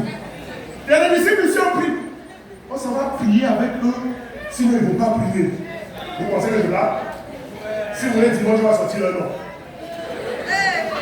On dit, ça fait combien de temps que tu n'as pas prié? 6 mois. Mets-toi à genoux. Mes genoux même sont assis. Mets-toi à genoux. Dis Père Céleste. Père Céleste. Père Céleste. Je t'aime. Je t'aime. Et puis on te pousse. Prie. Prie. Comme quelqu'un qui va avoir un arrêt cardiaque. Massage cardiaque. Prie. Quand tu es vivant, prie. Tu vas prier. 2 fois, 3 fois. Qu'est-ce que tu lis dans la Bible? Rien. Depuis quand tu n'as pas lu la Bible? 6 mois. Mais tu es mort. Et au lieu d'aller chercher un autre chrétien pour l'aider à lire la Bible, nous voilà, on dit, lis. On va lire Luc. Ouvre dans Luc. Puis quand tu ouvres dans Luc, tu dis, Luc c'est qui? C'est vrai que tu n'as pas lu depuis 6 mois, parce que tu sais même plus qui est Luc. Lis, parce qu'on doit le temps d'avoir. Et lis alors là. Luc 1. Verset 1. Verset 1, c'est où? C'est là. Plusieurs ayant entreprise de composer un récit des événements qui se sont accomplis parmi nous. Arrête, tu as appris quoi? Événement, tu as appris quoi?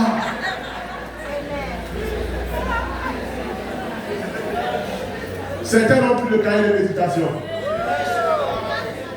Tu dis c'est pour les jeunes chrétiens, nous les anciens, on fonctionne sans mémoire. Où est ton cahier de méditation, frère et soeur? Dimanche prochain, je veux voir ton cahier de méditation. Amen.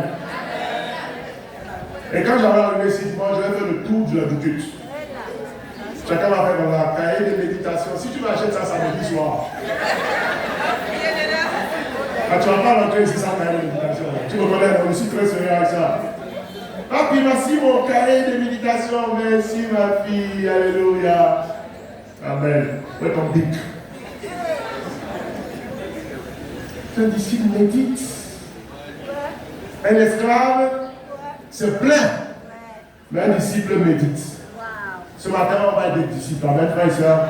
Des fils et des filles du royaume. Vous allez voir comment Dieu va bénir l'église d'une manière extraordinaire. Dieu ne bénit pas les esclaves, il bénit les fils. Et puis je vais finir.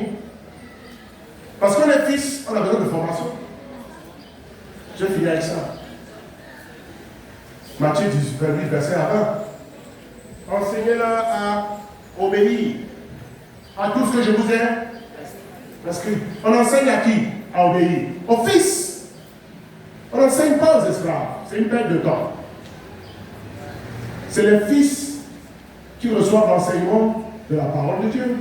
Et puis ça les transforme. Et il m'est arrivé dans mes oreilles qu'il y a beaucoup de disciples qui ne vont plus à leur temps de formation. Là, vous êtes en train de venir chez nous.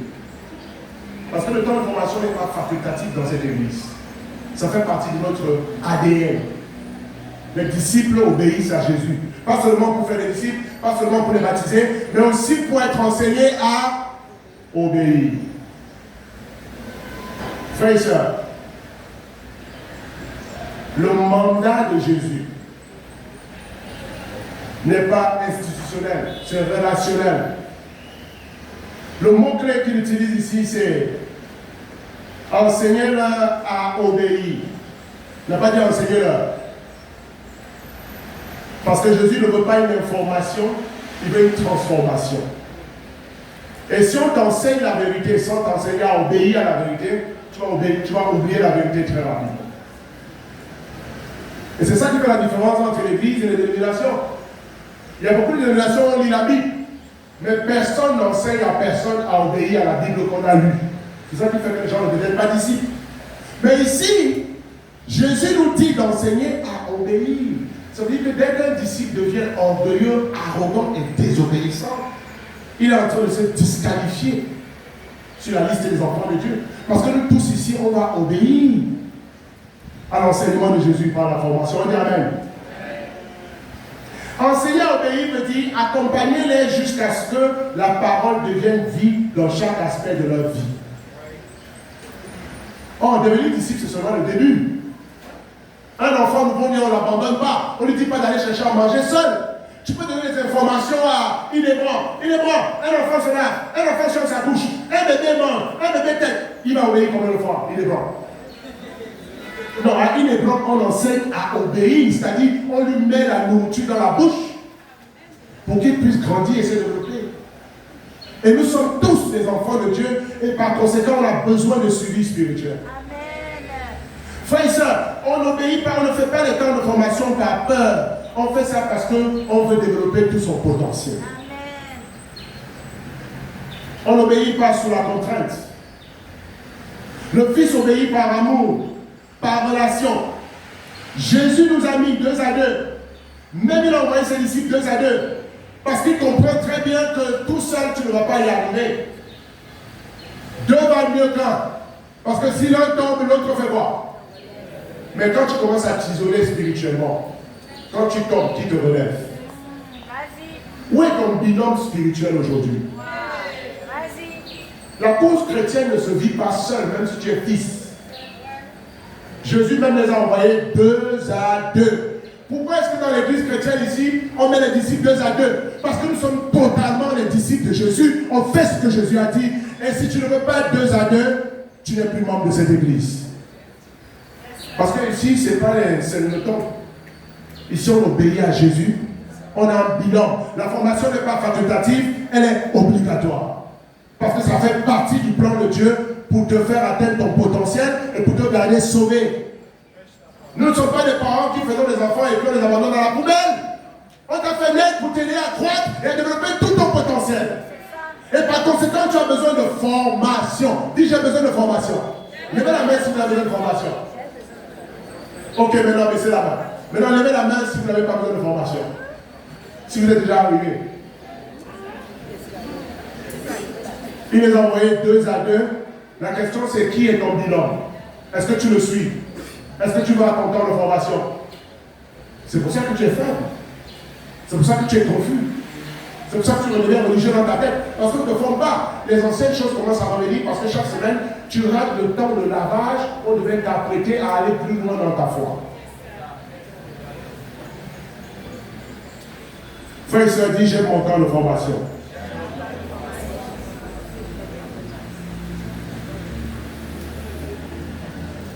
Et je ne suis plus un esclave. Je suis un fils libéré. Voyez Caïn et Abel. Quelle est la question que Dieu a posée à Caïn? Dans Genèse 4, verset 9. Quand Dieu est revenu dans le jardin, il a trouvé Caïn sans son frère. Où est? Où est? Et qu'est-ce qu'il a répondu? Il y a des disciples qui deviennent des Caïns dans cette salle. Qui te forme?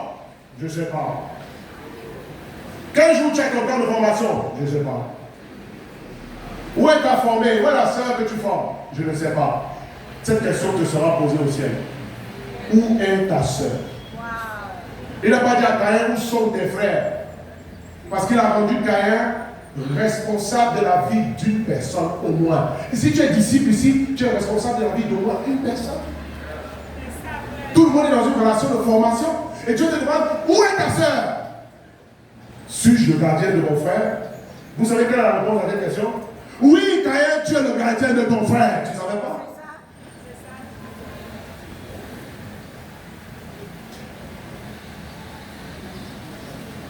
C'est une relation d'amour. 2 à 2. Jésus les a envoyés 2 par 2. C'est une relation d'amour. C'est une relation pour faire la mission ensemble. Pour se partager les soucis de la vie. Pour prier ensemble. Pour lire la Bible ensemble. Le faire aiguise le faire. Et un fer qu'on n'aiguise plus va faire quoi? Va devenir comment? Va s'épousser. Le fer aiguise le fer. C'est une relation. Autant il y a une relation d'encouragement, d'amour, la Bible dit plutôt veiller les uns sur les autres. Il ne pas dire seulement passer le temps les uns avec les autres. Veiller. Dedans, il y a une obligation morale de prendre soin de l'état spirituel de ton frère ou de ta soeur. Et chaque jour. Et dans l'église, on met ce temps-là formel chaque semaine. Tu dois aller t'asseoir, tu dois appeler ton formateur. C'est les formés qui cherchent le temps de formation. Les formés qui sont les fils dans le royaume connaissent l'importance et le privilège qu'il y a à être formés. Donc ils courent après leur formation. Les formés qui deviennent des chenilles, on court après eux pour les former. Mais dans tous les cas, tu seras formé. Parce que tu es un disciple de Jésus. Et tu dois développer tout ton potentiel. On dit amen, frères et sœurs. À la fin de ce culte, il n'y aura pas de réunion de dirigeants aujourd'hui. On aura une réunion par région. Par région, la réunion par région, tous les disciples membres de la même région. Et on va faire l'état des lieux de la formation dans la région. Combien de disciples il y a dans cette région? Qui n'est pas formé? Et on va me faire la liste de noms de chaque disciple et de qui le forme devant et de quel jour et à quelle heure il est formé. Et m'a dit au staff, j'aurai la liste. Je vais me promener avec ça, je vais dormir avec ça, je vais prier sur ça tous les jours. Si tu es sur cette liste, c'est que tu es disciple. Si tu n'es pas sur cette liste, tu ne nous appartiens pas, tu n'es pas disciple de Jésus. On ne va pas quand même te supplier pour t'envoyer au ciel. On rend la tâche facile au Seigneur. On dit Amen. Amen.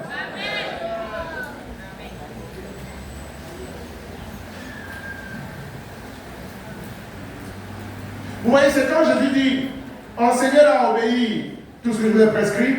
À la suite de la formation, il ajoute une promesse et je serai avec vous tous les jours. Vous savez quand Jésus est avec nous? Quand on obéit, il n'est pas avec les orgueilleux, car il résiste aux orgueilleux.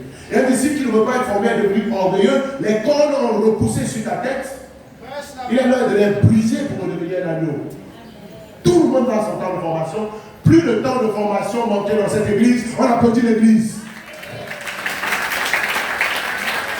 Est-ce que vous savez à combien les formateurs sont payés? 0. Les formatrices sont payées 0. Ils ont déjà leur récompense. Ils sont fils de Dieu. Ils veulent t'aider à développer ton potentiel. Dieu merci, j'ai eu des formateurs dans ma vie. Je suis ici depuis 35 ans. Jusqu'aujourd'hui, j'ai un formateur. Papi, toi, là, on te forme encore? Oui, parce que personne n'est jamais arrivé. Le jour où tu n'as plus besoin de formation, c'est le jour où tu es parti au ciel. Tant que tu es sur la terre, que tu sois évangéliste, conseiller de femmes, dirigeant de région, dirigeant de bébés, disciple travaillant à la banque, à la BASSI, à la ministre, président de la République. Si tu étais président de la République, c'est moi qui allais te former. Amen. Tu penses que tu vas être ici, et puis la formation va te nettoyer. Et puis les employeurs vont te donner la promotion. Et toi, tu vas atteindre un niveau où tu n'as plus besoin de ce qui a fait combien te chercher. Tu oublies même que tu es assis sur une branche. La branche là a été nourrie ici. Parce qu'on sait comment on t'a baptisé dans cette église. Tu es venu à l'OMA aujourd'hui là, parce que Dieu t'a béni. Nos formations t'ont béni. Il faut aller à l'église baptiste pour demander la formation. Il faut aller chez les pentecôtistes pour demander qu'on te forme. Est-ce qu'on sait même si tu es absent? Chez les catholiques, on dit je te donne la peine, ça suffit. Si quelqu'un t'a tendu la main dans l'église, ça suffit. D'abord, si tu es absent, qui sait même? Et quand tu meurs, on dit il est disciple depuis 1935. Mais on ne sait même pas où tu es. Il s'en fiche. Mais si on s'est écarcasse, J'aurais aimé que la vie des disciples, que Dieu ne nous donne pas le fardeau de la formation, mais ça nous fait du travail en plus. Donc, on étudie les non-chrétiens, après ça va chercher les disciples, on s'assoit encore, c'est encore des heures, et puis tu confesses tes péchés sur moi, tu me confesses, ça fait 2 mois que tu me confesses. Chaque fois, je dois accepter, écouter, et puis tu fais les passages qu'il faut pour t'aider, tu viens comme ça, et puis tu repars comme ça. Après 25 écritures sur l'immoralité, la pureté, et puis ça te recharge, ta vie change. On te lave, on te dette, on ne convoite pas, ne va pas aller prostituer, ne vote pas, ne tue pas, ne ment pas, ne sois pas paresseux, sois fidèle, mémorise les promesses de Dieu. On te donne des exercices à faire. Tout ça ne nous paye pas physiquement. C'est par amour que c'est fait. Et puis maintenant, tu grandis. Maintenant, chrétien te prête, maintenant tu deviens un grand type. Et puis maintenant, parce que tu es devenu grand type, tu n'as plus besoin de la formation qui t'a amené là. C'est que tu vas devenir zéro bientôt. On te forme pour que tu sois un héros. Mais sans formation, tu vas devenir zéro. À qui confesses-tu tes péchés dernièrement? Si tu ne vas pas dans ta formation, ça veut dire que tu ne pêches plus alors. Donc tu es devenu parfait. Or, quand je regarde ta vie ne ressemble pas à la vie d'un parfait. Donc à qui tu confesses les choses qui te trouvent, tes soucis, qui prie avec toi, qui prie pour toi? Là où 2 ou 3 sont rassemblés à mon nom, je suis parmi eux. Là où 2 s'accordent sur la terre pour me demander quoi que ce soit, je leur donne.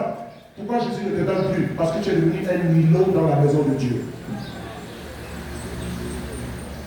On n'est pas une dénomination, on est l'église de la formation.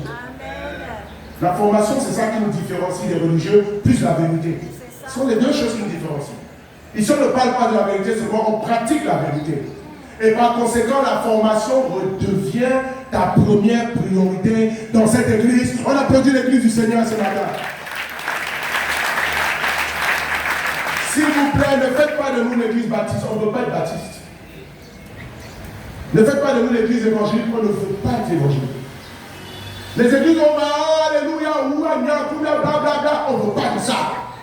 On ne te connaît même pas, personne ne te visite, tu es un anonyme. On ne veut pas de ça, on est fatigué de ça. C'est pour ça qu'on est venu se réfugier ici. Ne prends pas ce qu'on a laissé là-bas pour nous amener ici. Parce que nous, on sera toujours des disciples, que tu veux ou pas. C'est où tu es avec nous ou tu n'es plus avec nous. Nous, on ne va pas changer. C'est toi qui vas changer. Parce que cette église restera l'église du Seigneur Jésus-Christ. Amen, frères et sœurs. Pour ceux qui apprécient la grâce. Donc, tant de formation de manquer, c'est terminé. Enseignez-leur à obéir. C'est dans les DB que tu vas développer ton potentiel. Et si tu vas à ta formation, tu vas aller à ta DB. La DB n'est pas facultative dans cette église. Parce que l'église n'est pas un gros corps comme ça. Imaginez que Tano ou bien Marie-Louise avait la responsabilité de prendre soin de toutes les sœurs qui sont dans la salle. Elle seule. Elle pourra le faire. Même si tu es zélé, est-ce que tu peux prendre soin de toutes les sœurs qui sont ici? Le temps que tu finisses avec Elisa, Rachel, le temps que tu es déjà épuisé, la journée est finie. Mais entre-temps, il y a des sœurs derrière qui ont besoin de toi aussi. Voilà pourquoi une seule personne, comme dans les dénominations, un pasteur devant qui fait tout, ça va nulle part. Ici, on est comme dans la Bible, on est divisé en petits groupes pour que chaque personne soit entendue et servie et formée. Et ce sont les petits groupes qui s'appellent discussion biblique ou église de maison. Et chaque disciple appartient à une discussion biblique. On lève la main ici dans la salle. Quels sont les disciples qui ne parlent plus à leur bébé ici? Donc ça vous a commencé? On a commencé par rater le temps de formation. Et ensuite, on rate les bébés. Et ensuite, on rate les culs de mi-semaine. Et ensuite, on rate les culs de dimanche. Et ensuite, on se retrouve dans la boue avec les cochons en train de manger le caoudé. Dans la fornication. En train de coucher avec n'importe qui. Et puis de dire, je suis chrétien. Non, on ne cède le terrain sur rien. Donc, frères et sœurs, Seigneur a obéi. Ça veut dire qu'on est baptisé pour devenir fils. On est plus là, on n'obéit pas par contrainte, on obéit par amour. C'est mon privilège d'être sauvé. C'est à moi d'entretenir mon salut, de travailler à mon salut avec crainte et tremblement. Et les méthodes que Jésus a établies pour nous garder forts, pour développer nos capacités, pour nous faire jouir de ses biens et pour évangéliser les nations, on ne va pas les réinventer. Chaque disciple est formé, on dit Amen.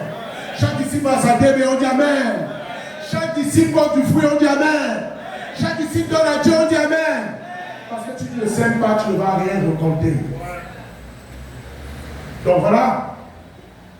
On sert Dieu pas comme des esclaves, mais comme des fils. Mais pense à la motivation derrière ton service. On n'est plus de chez nous. On a une nouvelle identité parce qu'on est fils. On a un nouvel héritage. On a un nouveau pouvoir. Mets ton pouvoir au service de ton obéissance. Et ce matin, quand vous allez vous asseoir pour faire les groupes de formation par région, faites ça s'il vous plaît. Assurez-vous que vous ne ratez personne. Et même ceux qui étaient absents aujourd'hui, allez-y leur dire qu'un nouveau jour s'est levé. Que maintenant, là, on va pas te laisser aller en enfer. On va te recycler. Et après, on va faire le point dans l'église. Et on va faire la liste de tous les disciples qui ont besoin de réétudier la Bible dans cette église. On va faire la liste. Je vous promets que ça sera fait. Et maintenant, si après tu dis, non, papi, c'est un peu trop, tu exagères, tu veux trop nous aimer, trop nous aider à aller au ciel, on ne veut pas, on va te laisser partir. Si on reste 10, il vaut mieux que ce soit 10 disciples et pas 10 hypocrites. Car Jésus n'est pas mort pour les hypocrites, il est mort pour les disciples, et à Dieu soit rendu toute la gloire, et le peuple de Dieu dit Amen.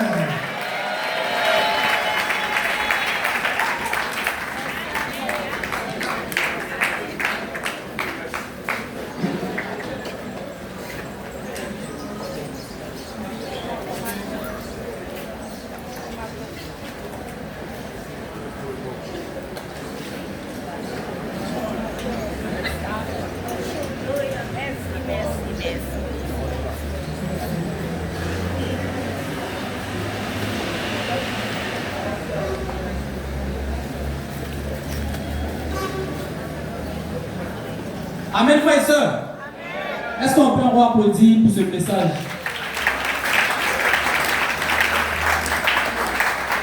On sent vraiment quelqu'un qui est de retour. Amen. Et ce matin, Dieu nous a gracié d'un message extraordinaire. Frères et sœurs, je ne vais pas le dégrader en faisant un long résumé. Et c'est pourquoi je vais appeler rapidement les candidats au baptême sous vos ovations, s'il vous plaît.